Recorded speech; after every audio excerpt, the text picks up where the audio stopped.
안녕하세요. 오늘 저희가 당신과 함께 깊이 파고들 자료는요. 수원 수성교회의 한 설교 영상입니다. 제목이 조심히 세우라인데 고린도전서 3장을 바탕으로 하고 있거든요. 이게 신앙생활을 일종의 건축에 비유하는 내용이에요. 사도 바울이 닦아놓은 예수 그리스도라는 아주 단단한 기초 위에 우리는 과연 어떤 집을 짓고 있는가? 이걸 묻고 있죠. 자, 한번 시작해 볼까요? 네, 맞습니다. 이게 시작부터 아주 근본적인 질문을 우리한테 던지는 거죠. 당신의 삶이라는 건축물, 지금 무엇으로 지어지고 있나요? 모든 시련을 이겨낼 뭐랄까 금이나 은 같은 거로 짓고 있습니까? 아니면 작은 불씨 하나에도 그냥 전부 타버릴 나무나 집 같은 걸로 짓고 있습니까? 이 설교는 바로 그 질문에 우리 눈앞에 딱 가져다 놓습니다. 설교가 사도 바울을 지혜로운 건축자라고 소개하면서 시작하는데요. 그가 기초를 닦았고 다른 사람들이 그 위에 이제 집을 짓는다 이렇게요. 근데 여기서 말하는 지혜라는 게 바울 개인이 어떤 능력을 말하는 건 아닌 것 같더라고요. 아주 정확히 보셨습니다. 설교에서도 그 점을 굉장히 강조하죠. 바울의 지혜는 하나님이 주신 지혜고요. 그 지혜로 그가 놓은 유일한 기초, 그게 바로 예수 그리스도라는 겁니다.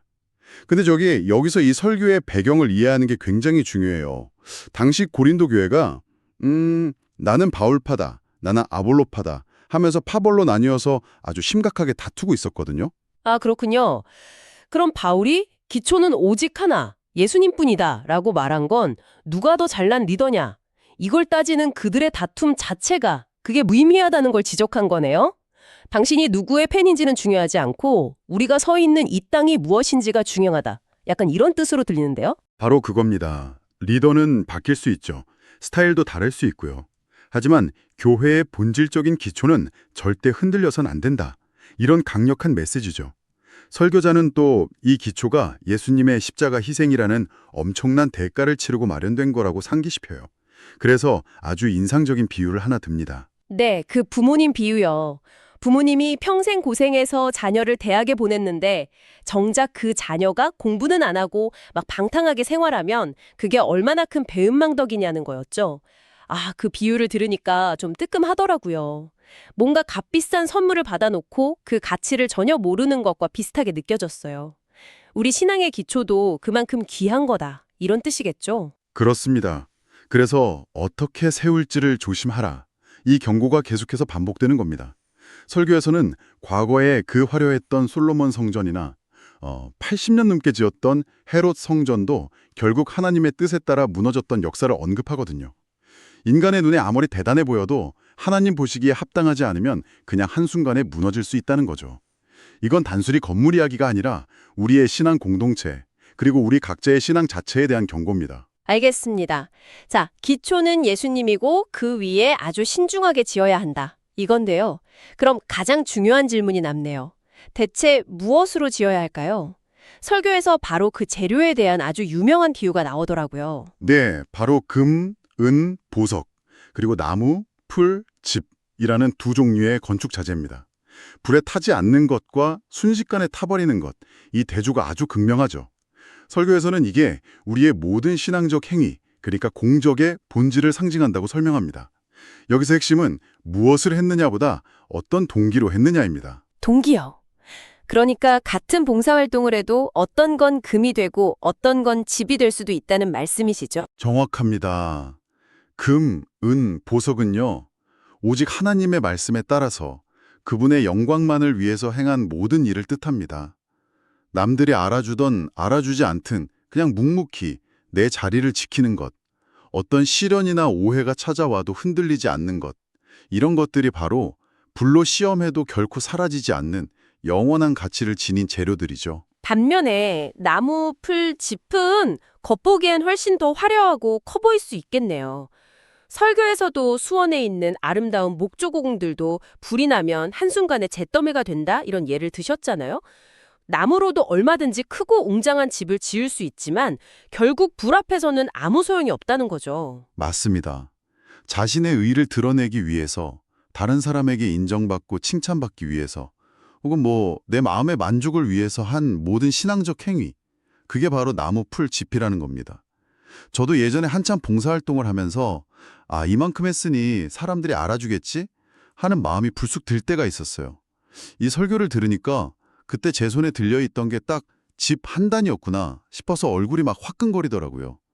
남이 알아주지 않으면 금방 식어버릴 그런 열심이었던 거죠. 와, 그 말씀이 정말 와닿네요. 결국 사람들의 인정이나 내 만족이라는 연료가 없으면 금방 타서 없어져 버리는 게 지프로 지은 집이군요. 그럼 처음에 말씀하셨던 그 고린도 교회 상황에 다시 이걸 대입해 보면 우리 파벌이 더 크다, 우리 지도자가 더 뛰어나다고 자랑하는 그 행위 자체가 전부 짚을 모으고 있었던 거네요. 그렇습니다. 본질인 예수님은 잊어버리고 비본질적인 것들로 자기들의 세를 과시하면서 막 쌓아 올리고 있었던 거죠. 설교자는 일본이 지진 때문에 나무로 집을 많이 짓지만 그 쓰나미가 덮쳤을 때 속수무책으로 쓸려 나갔던 사례도 언급합니다. 우리의 신앙이 세상의 시련이라는 쓰나미 앞에서 과연 버틸 수 있는 견고함을 가졌는지 묻는 대목입니다. 그렇다면 제가 지금 쌓고 있는 게 강인지 짚인지는 언제 어떻게 드러나는 걸까요? 설교에서는 그날에 불로써 시험을 받는다고 하는데 이 불이라는 게 굉장히 상징적으로 들려요. 네, 설교자는 이 불에 대해서 두 가지 해석을 제시합니다. 첫 번째는 하나님의 말씀이라는 기준의 불입니다. 우리의 모든 헌신, 봉사, 전도, 사랑의 행위가 과연 하나님의 말씀이라는 그 절대적인 기준에 부합하는지를 남김없이 테스트한다는 거죠.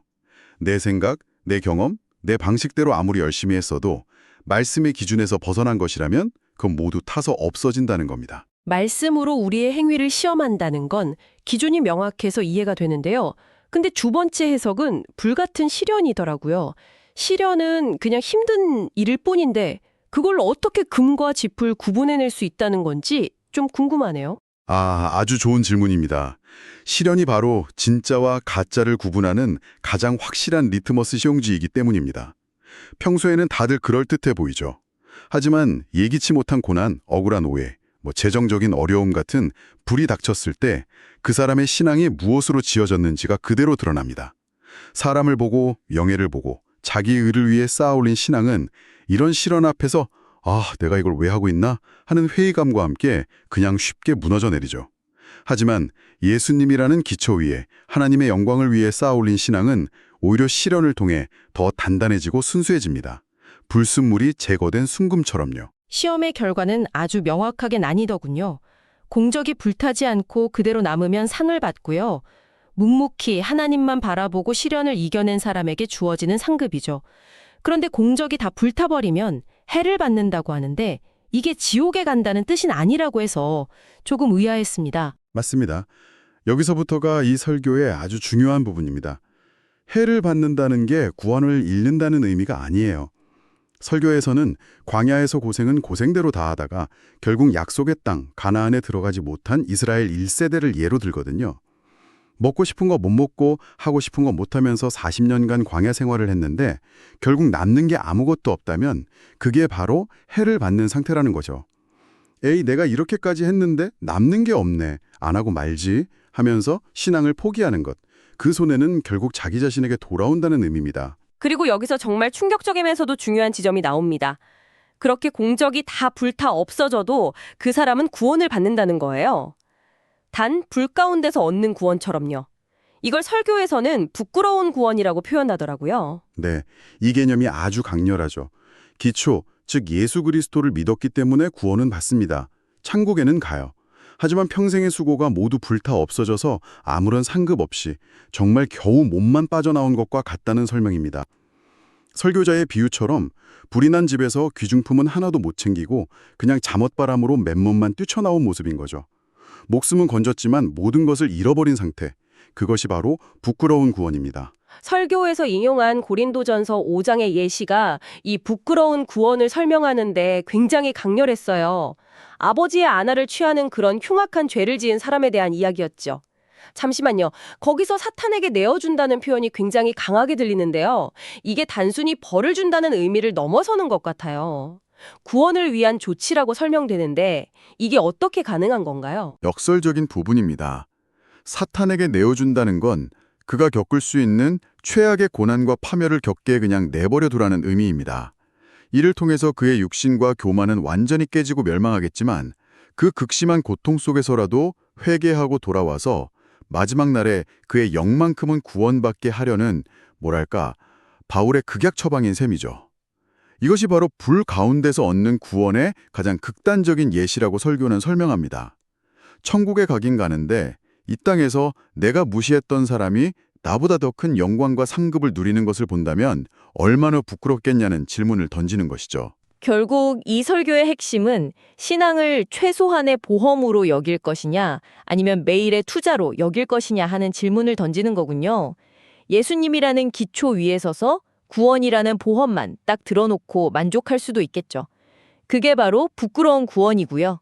반면에 금이나 은으로 집을 짓는다는 건 나의 시간과 노력을 영원한 가치에 투자하는 행위에 훨씬 가깝다는 거고요. 정확합니다.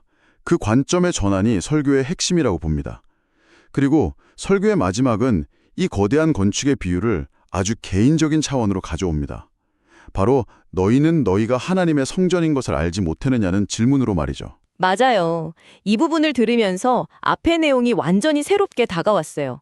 우리가 지금까지 이야기한 그 건축물이 교회의 공동체나 어떤 추상적인 신앙생활인 줄 알았는데 갑자기 그 건물이 바로 너 자신이야 라고 말하는 거잖아요. 그렇죠.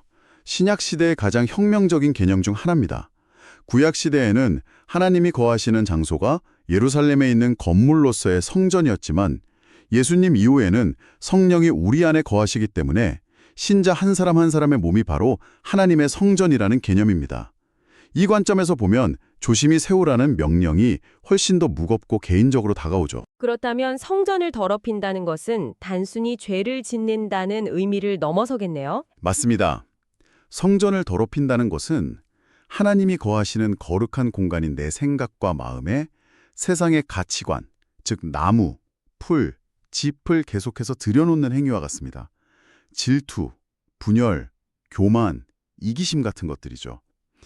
고린도 교회가 파벌로 나뉘어 싸우던 모습이 바로 성전을 더럽히는 대표적인 예입니다.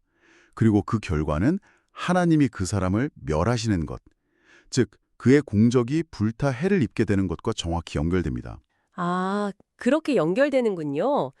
누구든지 하나님의 성전을 더럽히면 하나님이 그 사람을 멸하시리라는 그 구절이 결국 공적이 불타 없어지고 해를 받는 상황과 같은 의미라는 거네요. 와, 결국 금, 은, 보석으로 내 삶의 집을 짓는다는 건 내 생각과 행동을 거룩하게 지키면서 하나님의 말씀대로 살아가는 것과 완전히 같은 말이 되는 셈이군요. 오늘 살펴본 설교는 단순히 천국에 가느냐 마느냐 이런 이분법적인 문제를 넘어서요. 우리가 이 땅에서 어떻게 살아야 하는지를 정말 깊이 생각하게 만듭니다. 나의 모든 행동과 수고, 심지어 신앙생활이라는 이름으로 행한 모든 것들조차 한순간에 불길에 사라져버릴 수도 있고 혹은 영원한 상급으로 남을 수도 있다는 사실이 정신을 번쩍 들게 하네요. 마지막으로 생각해 볼 질문을 하나 던져드리고 싶습니다. 이 설교는 마지막 심판의 날이라는 어쩌면 먼 미래의 한 시점을 기준으로 이야기하는 것처럼 보입니다. 하지만 조심히 세우는 것은 바로 오늘, 지금 이 순간의 선택에 달려 있습니다. 당신이 방금 누군가에게 보낸 메시지, 잠시 후에 가질 대화, 오늘 저녁에 내릴 결정, 그 하나하나가 당신의 집을 짓는 벽돌이 됩니다. 당신이 지금 손에 든 그 벽돌은 금입니까? 아니면 짚입니까?